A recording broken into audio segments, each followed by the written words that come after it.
Alors, on va parler à présent de ces fuites de documents, Monsieur Mbatchugo, sur les réseaux sociaux. C'est devenu une habitude au Cameroun. Lorsqu'on veut avoir une information, on passe sur les réseaux sociaux, on trouve les décrets, les arrêtés. Il n'y a plus de confidentialité au Cameroun. Hein. A dit même les décisions de justice militaire, nous on trouve sur les réseaux sociaux. À cette allure-là, l'État, je préfère le dire ainsi, sera dans la rue. Parce que désormais, même quand tu veux douter de l'authenticité de ce document, quelques temps après, tu entends l'annonce officielle, c'est exactement le même document. Déjà, je veux comprendre comment c'est possible que dans un pays qui se veut normal et administré, on ait autant de fuites de documents officiels. Alors, pour commencer, j'aime bien quand tu m'appelles M. Assemi. Parce que c'est un nom qui est très proche de tes origines. Et puis, voilà. J'en tiendrai compte. C'est le premier nom que mon père a choisi pour moi. Pour revenir maintenant au sujet concernant la fuite des documents. Quelqu'un pour rire, pour faire je ne sais pas comment je vais qualifier ça. Donnez-moi encore une seconde. Pour dire à mon réalisateur que je suis déjà au deuxième sujet. Merci. Allons-y, je vous reste votre parole. Parce qu'apparemment, il n'est pas connecté à moi, à mon réalisateur. L'affaire des vrais faux documents, comme quelqu'un l'a dit, et surtout des documents qui se retrouvent sur l'espace public. Toi, tu as dit que l'État sera bientôt dans la rue. Bah, je suppose. Moi, je voudrais plutôt dire que l'État est déjà dans la rue. L'État est dans la rue parce que, avec la haute administration, il y a ce qu'on appelle le droit de réserve. Et déjà, lorsqu'un document est marqué du tampon confidentiel, ça veut dire que même dans ce service, ce n'est pas tous les membres du service ou les responsables qui ont accès à ce document. Ouais. C'est un document qui circule dans des couloirs précis. Et on sait exactement qui a accès, qui peut voir. Alors maintenant, il se trouve que, confidentiel ou pas confidentiel, avant même que le destinataire n'ait accès au document, la toile a déjà accès. Qu'est-ce qui peut donc expliquer ça? Alors, il se trouve donc que, si vous êtes dans une administration, une institution ou une entreprise, il y a un patron. Et le patron est censé avoir la même mise dans son entreprise. Sinon, on va le renverser. Sinon, on va se retrouver un jour avec les caisses vides complètement, que le comptable a tout balayé, il est parti. Il sait qu'est-ce qui sort, qu'est-ce qui entre. Parce que quand le courrier entre dans une institution, dans une administration, n'importe qui ne peut pas l'ouvrir. Il va directement remplir, fermer au cabinet du patron des lieux. Ça peut être... Ça, c'est le principe. Bien sûr, il faut d'abord comprendre... Bien sûr, je voudrais juste leur faire comprendre que c'est le principe. Voilà. C'est comme ça devrait être. Donc, voilà. Quand ça arrive, donc, et c'est son secrétaire particulier qui, parfois, ouvre et met dans le parapheur. Et il y a deux personnes qui ont connaissance du document. Le secrétaire particulier et le patron. C'est à lui maintenant de lire et de donner les instructions dans quelle direction, quel cadre, quel directeur, quel responsable, à qui il va, comme on dit dans le langage de l'administration, coter le dossier. Maintenant, le problème ne se pose pas ici à l'entrée. Le problème se pose maintenant à la sortie. C'est-à-dire que lorsque le document est préparé, il est préparé par certains hauts responsables. Et quand ils finissent donc de le préparer, ils envoient au grand patron qui peut décider de la lecture. Une fois c'est fini, le document final, la mouture finale, il signe. Et quand il signe, le document va pour qu'on mette les cachets, on estampille et on enregistre. Et c'est justement là que tout se passe. Parce que lorsqu'ici il enregistre, le destinataire est connu, il signe et le soit transmis, quand on est dans l'administration classique, le soit transmis et le document qui doivent donc partir, parce que c'est le secrétariat, c'est le SP qui prépare. Maintenant, il se trouve donc que, avec la nouvelle technologie, tout le monde accèdent au bureau avec les téléphones Android, avec la connexion WhatsApp. Et il se trouve que beaucoup des SP se retrouvent comme des agents, des espions aujourd'hui. Oui, oui. Des agents doubles. Oui, oui. Des espions qui seraient au service de certains lobbying ou d'une autre administration parallèle. Parce que dans l'administration, par exemple, civile, on se disait que là-bas, il y a du désordre, il y a un peu d'anarchie. Mais là, pour le cas qui nous amène à nous interroger, c'est l'administration militaire, où on parle d'honneur et fidélité, où on parlait de discipline. Comment donc expliquer? Par exemple, le cas, je commence par le premier document, l'ordonnance, et puis maintenant les lettres qui sont marquées confidentielles. Comment est-ce que l'ordonnance se retrouve sur l'espace public et maintenant des correspondances confidentielles que le juge d'instruction adresse aux commissaires du gouvernement qui sont des hauts officiers, je vais dire quoi, des hauts magistrats militaires? Comment cela peut s'expliquer? Alors, il y en a plusieurs paramètres. Soit chacun dans une attitude de défiance de l'autorité de son chef, sachant que celui qui t'a nommé, c'est aussi lui qui m'a nommé. Et comme celui qui nous a nommés, nous deux, est parfois aux antipodes des réalités quotidiennes, il sera difficile que si j'ai une attitude de défiance. Alors pourquoi mon nom? Il a fallu que quelqu'un qui est très bien placé donne mon nom. Pourquoi toi, si on te nomme, quelqu'un qui est très bien placé te recommande. Et ces deux personnes qui sont nommées très bien placées sont dans une espèce de guerre de clans, de domination. Aujourd'hui, qui va donc manifester de la déférence et de la soumission à qui? Sachant que je tiens de ma nomination, pas de ta recommandation, de ta note, mais de quelqu'un quelque part. Maintenant, il y a comme une balkanisation du pouvoir autour du grand chef, qui est le président de la République. Des gens saucissonnent le pouvoir un tout petit peu, et ils exercent, chacun crée son réseau, chacun installe ses bonnes personnes, et ces personnes n'obéissent que à celui qui a recommandé pour qu'on le nomme. On est donc dans cette attitude de défiance, chacun peut donc utiliser les documents administratifs de haut niveau, à envoyer à qui il veut, comme il le veut. Selon les objectifs à atteindre. Les objectifs non avoués à atteindre. C'est en réalité ce dont on a l'impression aujourd'hui.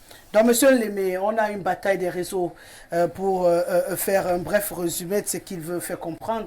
On a une bataille des réseaux dans le positionnement de contrôle du pouvoir au Cameroun et chacun utilise les failles. Bien sûr, les tops sont partout et lorsque le document est transmis dans le circuit normal, très souvent, ceux qui rendent solennels ces documents-là font partie du circuit normal de ceux qui ont le droit de tenir ces documents. Donc, si on veut remonter, c'est hyper facile de mettre la main sur ceux qui divulguent ces documents sur les réseaux sociaux, parfois pour des raisons inavouées, comme il vient de le dire, mais surtout des raisons d'intérêt personnel. C'est l'avis de M. Mbatogo. Ce n'est pas un avis que moi je partage. À votre avis, je ne pourquoi? pense pas que c'est une guerre de clans. Je vois deux raisons. Qui justifient que les documents cette soient... recherche effrénée du buzz et du sensationnalisme et une sorte d'anarchisme. Pourquoi le buzz sensationnalisme? Vous savez, depuis que les réseaux sociaux sont arrivés, les gens, même quand il y a accident, filment pour montrer comment d'autres sont en train d'agoniser. Donc, l'arrivée des réseaux sociaux au Cameroun a détruit un peu la moralité de beaucoup de personnes qui, au lieu d'aller sauver, vont filmer. Donc, ça arrive également dans une telle situation où j'ai le document, j'ai la primeur de l'info.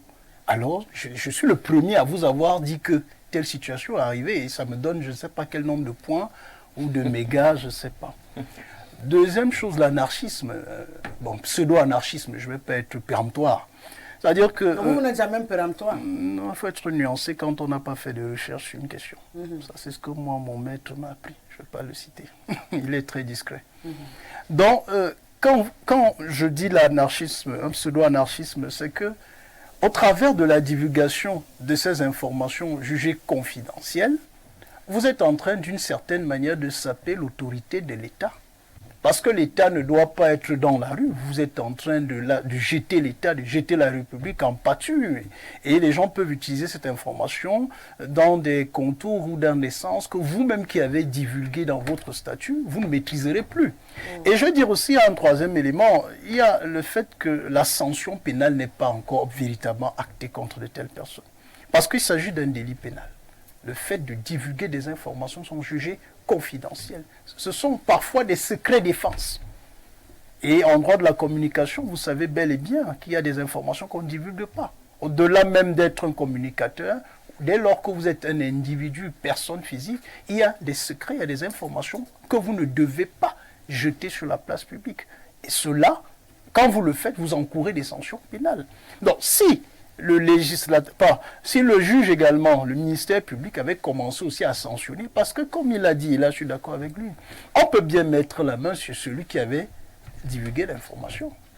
Mais est-ce qu'on a mis la main sur lui? Est-ce que ça ne rejoint donc pas sa thèse? On ne met pas la main parce qu'au fond on sait qui a posé l'acte et il est protégé dans l'impunité. Du coup, on est obligé d'accepter.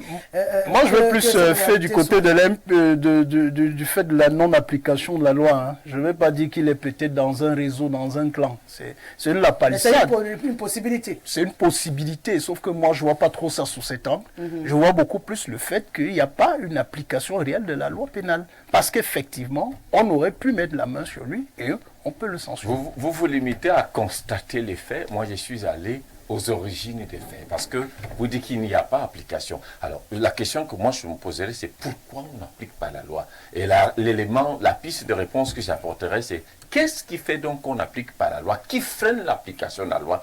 Et je reviens donc, je me conforte dans ma thèse pour dire que les réseaux sont en train de se battre. Chacun sait de qui il détient le poste. Et du coup, il devient intouchable. Non, parce que quand vous allez essayer de le toucher, il actionne ses leviers. Et ces leviers, ces réseaux menacent ton propre poste à toi qui es censé appliquer la loi contre lui. Dans ce cas, non, je n'infime pas, c'est une possibilité. Nous sommes dans l'analyse, personne ne sommes dans l'analyse. Je n'infime pas. Et puis du coup, des gens commettent donc des bavures, des dégâts. Il n'y a personne qui rappelle. Parce que, vous voyez par exemple, je fais une bifurcation de quelques secondes. Voilà les chefs traditionnels qui ont commis des choses incantatoires dans la loi que le procureur de la République, il est tranquille.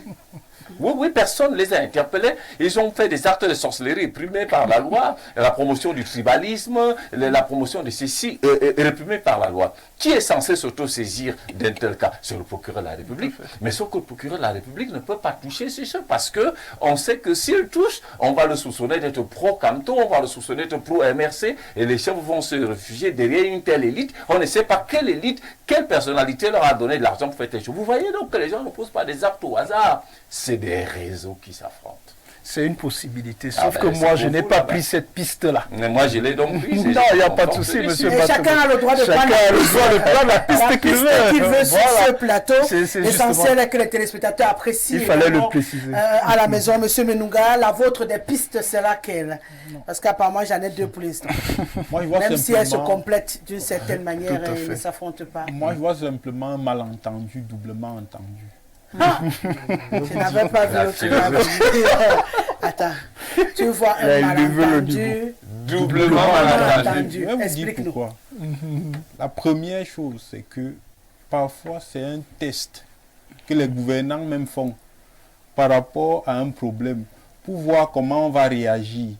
Dès que vous réagissez positivement, on acte la décision. Dès que vous réagissez négativement, on dit que c'était un fake. C'est la vérité. Ça, c'est la première piste. Parfois, c'est eux-mêmes qui mettent les documents là dans les réseaux sociaux pour voir comment vous allez réagir. Parce qu'il faut voir le réseau social aujourd'hui comme un instrument de gouvernance. Ce n'est pas seulement un instrument où on surfe, on met sa photo. C'est un instrument de test. Ça veut dire qu'il y a une question. On dit que, mettons un peu ça. Ou donnons aux lanceurs d'alerte. Les gars lancent l'alerte. On voit comment les Camerounais réagissent. On dit que non, la décision qui veut qu'on augmente le riz, là, ça va passer. Ils ne réagissent pas, ils disent qu'ils ne vont pas descendre dans la rue. On acte. Mais si on voit que les gars commandent dans les réseaux sociaux que non, on va descendre dans la rue, on a trop souffert. On sort le communiqué que c'était le fake. Ça, c'est la première piste. qu'il faut voir dans Une piste ça. très intéressante. C'est ça, c'est vraiment. même de ça qu'il s'agit d'abord. C'est vraiment- Parce que même quand vous prenez le cas qui nous intéresse, Non, on a beaucoup de cas qui nous je intéressent. prends le dernier cas Ah même oui, qui nous le dernier intéresse. cas, oui. Moi, je peux voir ça comme un sondage. On a voulu voir si on libère. Si on a déjà oublié. Oui. On vous teste simplement, on voit comment vous réagissez. On voit que bon, les réactions ne sont pas très bonnes. Revoyons encore, disons que ce n'était pas nous qui avons écrit ça. Alors que c'est nous-mêmes qui avons mis ça dans les réseaux sociaux. Et parce que s'il faut rattraper ceux qui ont publié ça, on les rattrape. Je vous rappelle que si vous insultez le président aujourd'hui, on vous arrête demain. Ça veut dire que si vous publiez un fake aujourd'hui et on veut vous arrêter demain, on vous arrête et on vous applique la loi. Maintenant, la deuxième chose qu'il faut voir justement aussi, c'est cet affrontement Des qu'il a raisons. évoqué justement. Parce que quand vous travaillez dans une administration, vous savez qui fait quoi. Ça veut dire que quand vous êtes le patron d'une administration, à l'instant où un document confidentiel se retrouve dans les réseaux sociaux, vous savez qui a fait ça. Quand vous êtes un patron sérieux, vous savez qui a fait ça. Parce qu'il y a toute une procédure. Ce n'est pas n'importe qui touche le document. Surtout quand il est confidentiel. Oui, vous savez qui a fait ça. Et pourquoi donc on ne sanctionne pas depuis? Parce que ça arrange même l'État. Parce que si ça n'arrangeait pas l'État, on serait déjà en train de sanctionner. Et quand on sanctionne, donc les gens se rétractent et modifient leur comportement. Si on ne sanctionne pas justement, c'est parce que quelque part, il y a des complicités. Et votre thème rejoint peut-être même votre dernier thème quand on parle de la corruption. Parce que c'est même ça justement qui entretient de telles pratiques, des complicités, des clans. Vous ne pouvez pas toucher tel parce qu'il est dans tel réseau. Si vous actionnez ici, il actionne là-bas. Après, il y a donc neutralisation des forces. On ne se tient pas là-bas. Justement, ça fait que n'importe qui peut faire n'importe quoi tout en sachant qu'il a un parapluie qui lui permet de s'abriter quand il pleut. C'est pour ça que je dis que c'est un malentendu doublement entendu où ceux qui nous gouvernent sont complices, nous-mêmes on est complices, les lanceurs d'alerte sont complices, bref, toute la société camerounaise est complice. Et je dis donc que pour simplement endiguer ça, il faut commencer par sanctionner ceux qui publient dans ces fake news ou qui font fuiter les informations et neutraliser les réseaux. Tant qu'on ne neutralise pas les réseaux et qu'on ne sanctionne pas, attendons-nous toujours à avoir des informations et des contre-informations parce que moi j'ai même peur qu'un jour on nous lise un remaniement ministériel dans la télévision nationale et qu'après on vienne nous dire qu'en réalité c'était un fake. Moi j'ai peur parce que actuellement quand il y a même une information, parce qu'on a eu une information qui a été lue par rapport à l'Assemblée nationale. Et après on s'est rétracté. Le nouveau directeur de cabinet de l'Assemblée nationale. Justement, on est en train d'aller très loin, mais on ne se rend pas compte.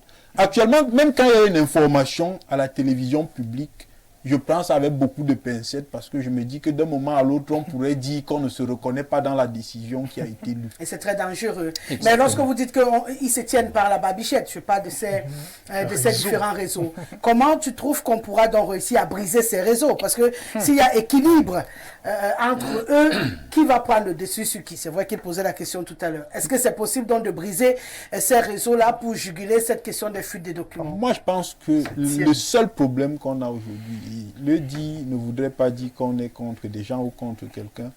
On a besoin de refaire le système politique camerounais et ça passe par le changement des hommes à la tête de nos institutions. Ça peut choquer les gens, mais c'est la réalité. Pourquoi ça devrait choquer? Ça va choquer certaines personnes. Mais moi, je suis quelqu'un qui dit ce qu'il pense. Aujourd'hui, on a besoin de refaire le système politique. Et pour refaire le système politique camerounais, il faut à tout prix changer les hommes qui sont à la tête de ce système depuis 1982. Parce que après le sommet, c'est le déclin. Quand on a atteint le sommet, la seule chose qui reste, c'est le déclin. Je ne sais pas ce que certains Camerounais veulent continuer de forcer. Alors que ceux qui nous gouvernent depuis 1982 ont donné le meilleur d'eux. Ils ne peuvent plus rien donner d'extraordinaire. Ça, il faut dire ça aux Camerounais aujourd'hui. Le dit ne voudrait pas dire qu'on est contre quelqu'un, mais qu'on est réaliste et vrai. La plus belle femme du monde ne peut que donner ce qu'elle a. Ils nous ont déjà donné toute leur beauté. Ils ont fané. Et alors, il est temps qu'on change ceux qui sont à la tête de nos institutions.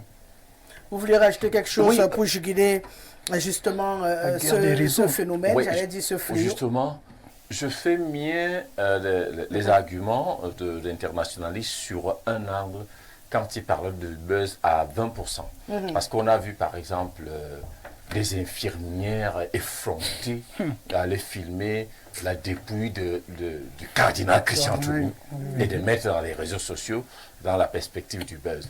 Bon, maintenant, là où il chute, c'est là où je vais prendre pour dire qu'en fait, le grand soir, je me réjouis qu'on soit justement... On soit sur le plateau du grand soir. Le grand soir a trop duré.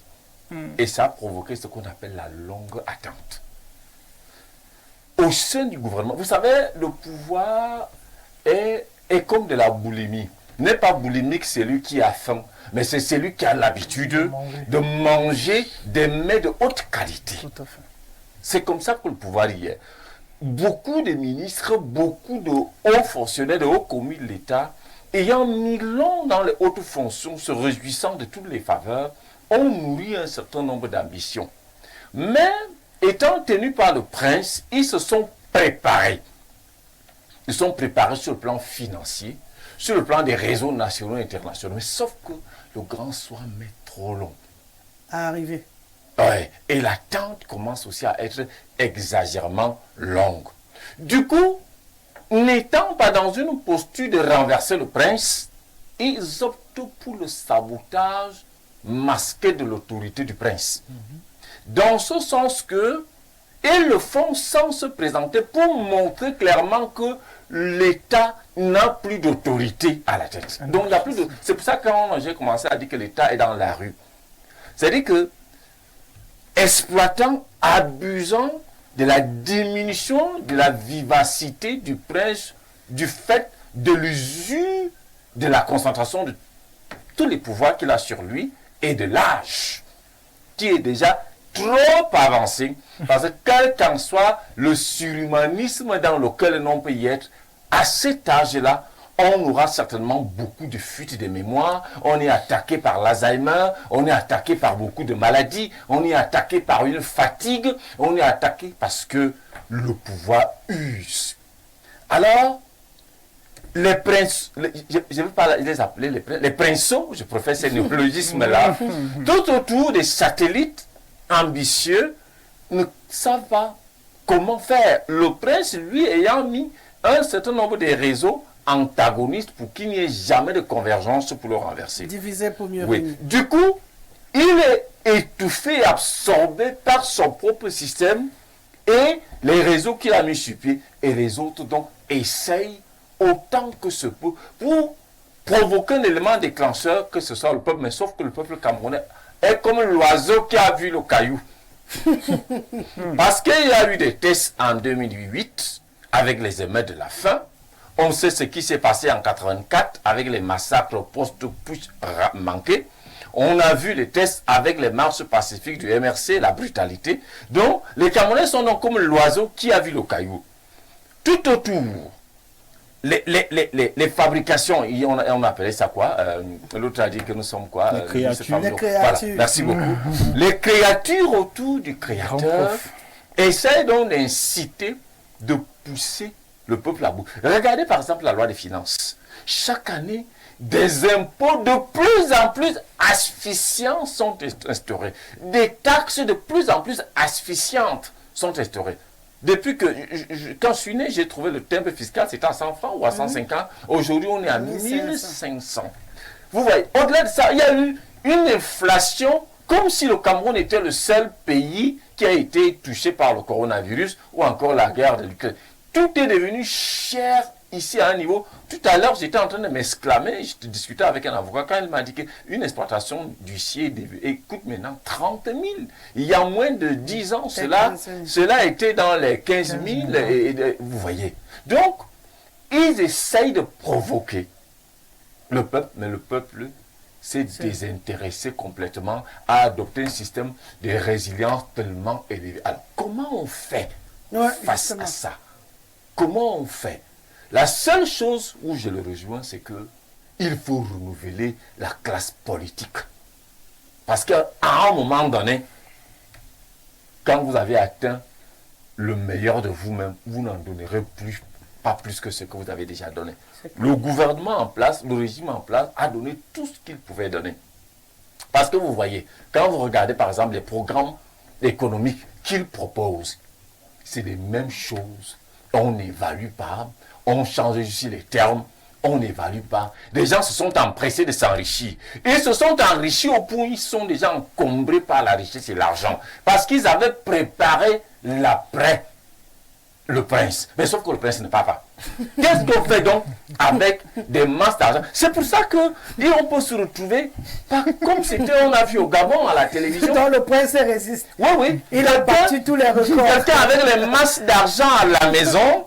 Il y en a des anecdotes où certains princes, certaines créatures du régime sèchent l'argent dans les bâches, où les ménagers ont porté 200 millions, 400 millions. J'étais avec un chauffeur de taxi l'autre jour qui me disait que son oncle est procureur, il a réussi, c'est pas parce que la chimie, il a laissé sa chambre mauvaise, il est entré là, il s'est pris un petit paquet de l'argent était dans les cartons pleins en bas de son lit, il a pris comme ça, quand il allait compter, c'était 10 millions. Donc, les gars ont du liquide à la maison. Ils pensaient que le grand soir allait vite arriver. Maintenant, le grand soir n'arrive pas. Comment on fait pour provoquer le grand soir? Il faut saboter l'autorité de l'État. Saboter l'autorité de l'État, c'est renverser donc toutes les normes de la haute administration et se retrouver dans ce qu'il appelait l'anarchie et dans ce que le feu professeur Hubert Mounondana a dit, la normalisation de l'écart et l'écart de la norme. Docteur, vous avez l'air d'avoir tellement aimé son propos que vous n'allez pas nous proposer une solution aussi. Non, moi, ma solution... Vous êtes d'accord que la nuit de longs couteaux traîne à arriver, chacun a aiguisé sa machette, a entassé son argent pour les pansements. Le man déclenché ne se déclenche pas, du coup, on se regarde, chacun avec sa carabine, on est épuisé. Non, je ne suis pas avec Batego à ce niveau. Et l'arbitre ne déclenche pas la guerre, et ça devient compliqué. Alors, je ne suis pas d'accord avec mon grand frère à ce niveau. Pas que je ne suis pas d'accord, mais je ne suis pas avec lui par rapport on sait que vous n'êtes pas avec lui. Qu'est-ce que vous proposez? Non, moi je propose simplement en tant que juriste que force revienne à la loi. Que force revienne à la loi et que véritablement l'autorité de l'État soit restaurée. Et cette restauration véritablement va passer par l'application stricte, sévère de la loi pénale relativement à la violation des documents officiels et confidentiel. Vous y croyez vous-même que cette loi sera appliquée? Parce que si jusqu'ici, vous-même vous êtes d'accord que lorsqu'on s'attaque au prince, c'est en un jour qu'on te rattrape. Et lorsque ce n'est pas le cas, à la limite, on s'en fout. Aujourd'hui, on a des gendarmeries qui ont l'obligation de rendre justice, qui s'amusent à se mettre de l'argent dans les poches, essayer de tuer des dossiers. C'est les réalités à que 50 000 et à 100 000. Des sommes dérisoires. Et en mettant ainsi parfois à mal l'image de ces corps de métier. Vous pensez sincèrement qu'on peut appliquer ce que vous appelez cette justice pénale? Qui va appliquer? Moi, je me dis que censés l'appliquer sont pour la plupart dans le prochain sujet qui arrive. Moi, je me dis qu'on est dans un état de droit qui est en construction. Donc, je pense que le juge a pour fonction de dire le droit. Et si le droit est bafoué, la loi pénale ayant pour mission principale, pour fonction principale, la dissuasion, pour dissuader, pour faire arrêter un tel phénomène, il faut punir avec la plus forte énergie. D'accord. Bon, on va se mettre donc à la recherche des punisseurs. Bonsoir le plateau. Dans un pays où on vole les chaussettes sans enlever les chaussures, tout est possible. La fuite des documents est un problème de rigueur et moralisation dans l'administration de manière générale et surtout avec un bon zeste d'impunité. Difficile de contrôler un avion sans pilote avec pilotage manuel. On doit délivrer ce pays. C'est Aristide qui nous écrit. Et vous voulez dire pilotage automatique? Depuis SOA. Oh là là là là, je me retrouve avec le même problème que tout à l'heure. Je vais prendre d'abord la plage publicitaire et puis on revient pour la lecture des messages.